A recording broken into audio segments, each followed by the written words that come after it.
योहानाचे शुभवर्तमान अध्याय 5 ओवी 30 ते 47. येशू ख्रिस्त यहोवा देवाच्या आज्ञेशिवाय काही करू शकत नाही. तर मग संतांनी स्वतःहून काय केले आहे की ज्यामुळे त्यांना संत बनवले जाते? येशू ख्रिस्त स्वतः यहोवा भावाबद्दल सांगत आहे, माझ्याने आपल्या आपण काही करवत नाही. जसे मी यहोवा देवाकडून ऐकतो तसा मी न्याय करतो, आणि माझे न्याय करणे हे न्यायीपणाचे आहे, कारण मी आपली इच्छा पूर्ण करायला पाहत नाही, तर ज्या यहोवा देवाने मला पाठवले त्या देवबापाची इच्छा पूर्ण करायला पाहतो. जर मी माझ्याविषयी साक्ष दिली तर माझी साक्ष खरी नाही. माझ्याविषयी साक्ष देणारा यहोवा देवबाप आहे, आणि जी साक्ष तो माझ्याविषयी देत आहे ती खरी आहे हे मला ठाऊक आहे. तुम्ही तर योहानाकडे माझ्याविषयी विचारण्यास पाठवले होते व त्याने सत्याविषयी साक्ष दिली आहे. परंतु जी साक्ष मी मान्य करतो ती माणसापासून नाही, परंतु तुमचे तारण व्हावे म्हणून मी या गोष्टी तुम्हाला सांगतो. तो जळणारा व प्रकाश देणारा असा दिवा होता, आणि तुम्ही घटकाभर त्याच्या उजेडामध्ये आनंद करायला मान्य होता.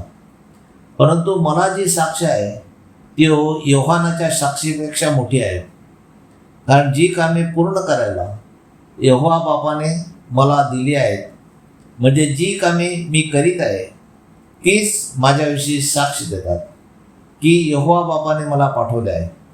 आणखी ज्याने मला पाठवले त्या म्हणजे यहोवा बापाने माझ्याविषयी साक्ष दिले आहे.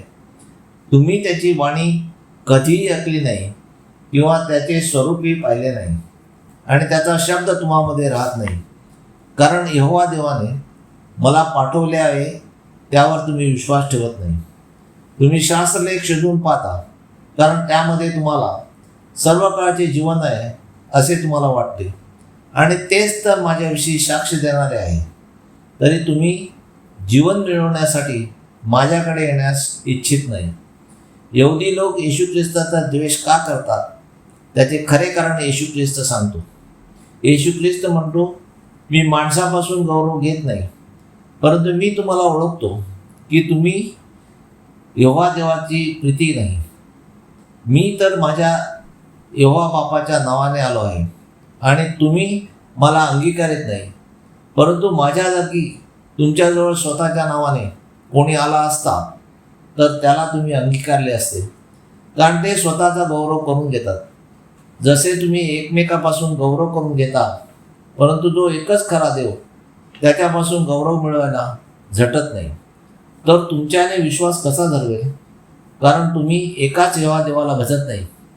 मी माझा बाप यहोवा देव यांच्याकडे तुमच्यावर दोष ठेवीन असे समजू नका. तुमच्यावर दोष ठेवणारा असा एक आहे, म्हणजे ज्याच्यावर तुम्ही आशा ठेवली तो मोशे आहे. तसेच आज जगामध्ये यहोवा देवाने निर्माण केलेल्या मनुष्य जातीला संत बनवून त्याच्यावर विश्वास ठेवतात, परंतु एकच यहोवा देवावर विश्वास ठेवत नाही. येशू ख्रिस्त म्हणतो, जसा तुम्ही मोशेचा विश्वास धरला असता तसाच माझा विश्वास धरला असता, कारण मोशेने यहोवा देवाच्या आज्ञेने माझ्याविषयी लिहिले आहे. त्याच्या लेखात तुम्ही विश्वास धरीत नाही. तर मग येशू ख्रिस्त म्हणतो, माझ्या वचनाचा तुम्ही विश्वास कसा धरणार? तुम्ही यहोवा देवाने निर्माण केलेल्या मोशेचा विश्वास धरता, परंतु यहोवा देवाने त्याच्याकडून आज्ञा व नियम लिहून घेतल्या त्याचा विश्वास मात्र धरीत नाही. येशू ख्रिस्त हा यहोवा देवाचा पुत्र असून त्याला यहोवा देवाने सर्व मानवजातीचा उद्धार करण्यासाठी कोकरा म्हणून पाठवले, आणि तो स्वतः म्हणतो की मी स्वतः काही करू शकत नाही, तर यहोवा देवाने मला दिलेल्या 7 आत्म्याकडून माझ्याकडून सर्व कार्य करून घेतो. मग संत बनवून त्याच्या मूर्त्या बनवून त्याचे नोवेना करणे बरोबर आहे का? जगातला कोणताही मनुष्य स्वतः काही चांगले कार्य करू शकत नाही, तर यहोवा परमेश्वर त्याचा पवित्र आत्मा पाठवून त्याच्याकडून कार्य करून घेतो. म्हणजेच आपण संतांची नव्हे तर यहोवा देवाची स्तुती आराधना करावी. यहोवा परमेश्वर हा एकच असून सर्व पृथ्वीचा सांभाळ करणारा तोच आहे.